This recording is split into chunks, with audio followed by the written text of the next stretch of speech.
Now this is going to be a great basic program for upper body stretching and stability. The accessory I'm going to use here is a half foam roll. I absolutely love utilizing the foam roll in my exercise programs. The half foam roll gives a nice stretch but has more stability. For a bigger challenge, you can use a full foam roll, or if you're not ready at all for a foam roll, you can do this flat on the floor, or even roll up a towel and place it directly underneath your spine for a little bit of a stretch and to see how you feel.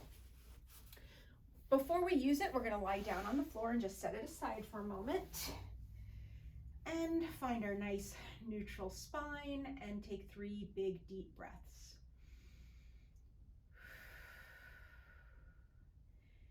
Now, if you were one of the examples I showed in some of the postural exercises that has a very forward head, shoulder, and a chin that's jutting out, we're going to start this exercise program by doing a chin tuck to pull that chin as well as the head and neck back into a nice neutral position. So on the floor or as flat as you can get, you're simply going to nod down. So this is a chin nod or a chin tuck, but you're not pushing your head down into the floor. That's a different exercise and that's not what we're trying to accomplish right now. So you're simply going to nod, nod. 5, we're going to 10, 6, 7. This works our deep neck flexors. 10. Now maintain this neutral spine position, and we're going to start with our first stretch. So take your fingers and interlock them behind your neck.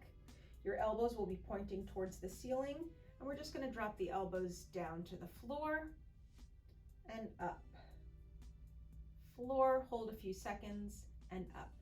Now, if you've been doing this exercise for a while and this is not enough of a stretch for you, you can maintain this position turning onto your side with the affected side up. So this would be my right side in this scenario. Fingers stay locked together. And now what you're going to do is rotate your elbow and get an upper spine rotation. So you should get a much more aggressive stretch doing it this way. Your lower body and lower spine stays neutral. You can even make it more aggressive by adding the whole arm. I'll hit my wall so I can't go all the way down, and see how far back you can rotate. Now I'm going to come back to my back to finish this, but most people like to do that stretch, even if you're on your side, on both the affected and non-affected side to get a good chest stretch on both sides. But obviously you would feel it probably more aggressively on the affected or surgical or swollen side. So I'm sure by now you've all done 10 of those. We're going to get our foam roll. So we're going to sit right at the edge of our foam roll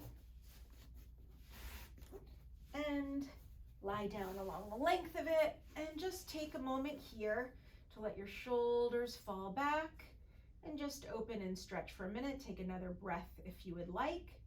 And now we're going to work on shoulder mobility and upper spinal stabilization. So your arms are next to you, your thumbs are now facing up towards the ceiling. You're going to take your first arm and raise it up towards the floor behind you. If your thumb touches the floor, great. If not, go as far as you can without pain. And then as that arm comes down, the opposite arm goes up. And we're going to go back and forth 10 times, nice and slow, maintaining our neutral spine and our core stability the entire time. This is 4.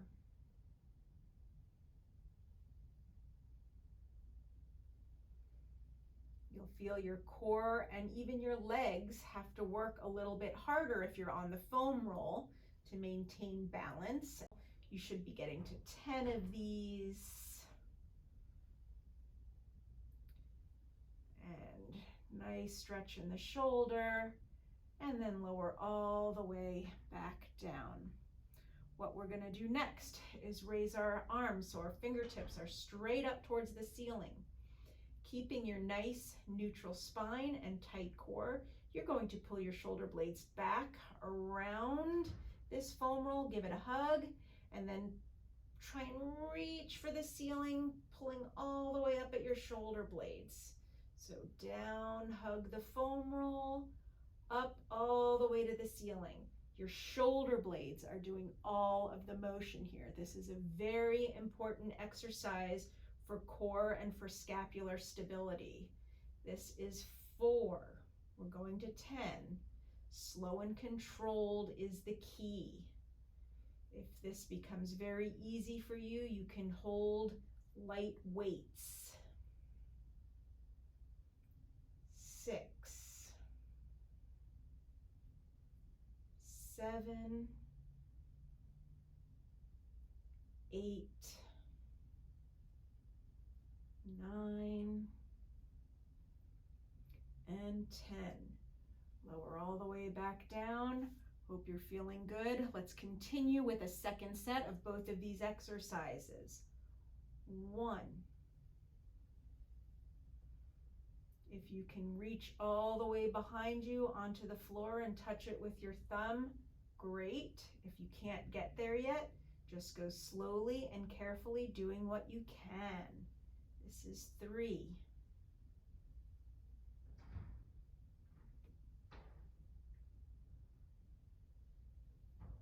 5.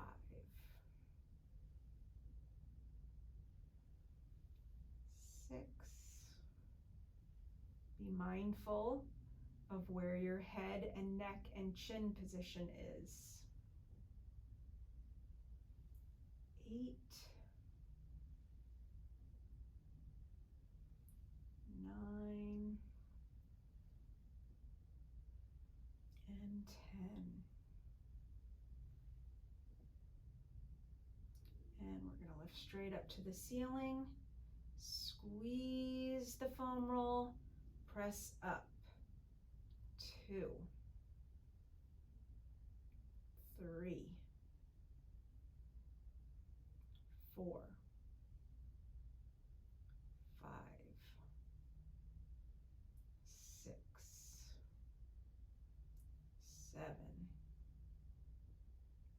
8. 9. And 10. Great job. Okay, we're going to focus a little bit more on our upper back, the back of our shoulders and scapula. Palms are facing down on the floor.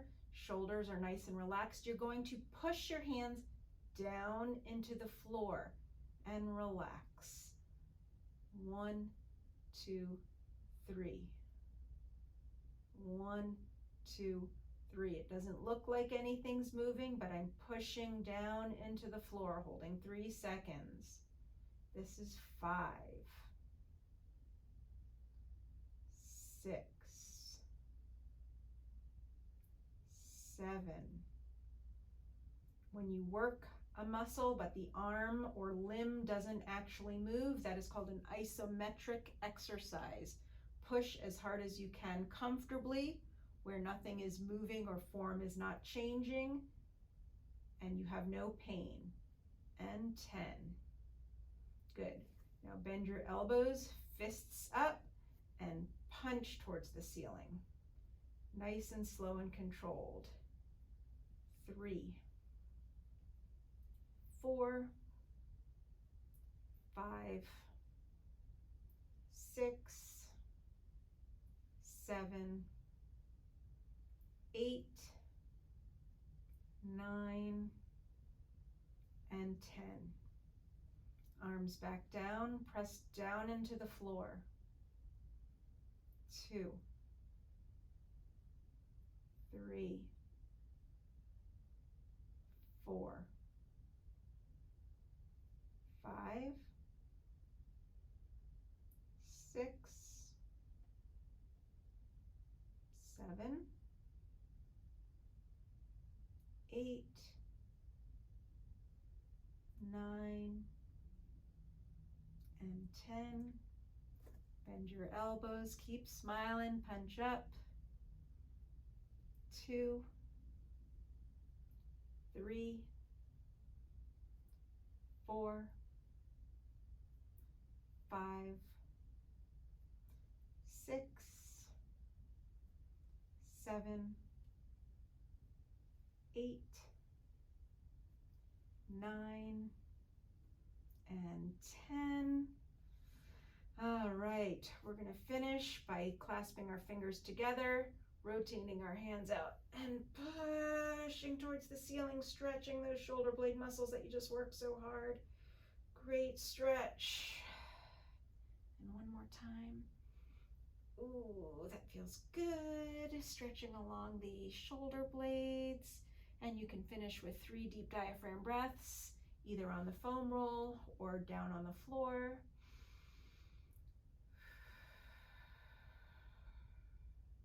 These exercise programs may be quick, but they certainly pack a punch. Great job.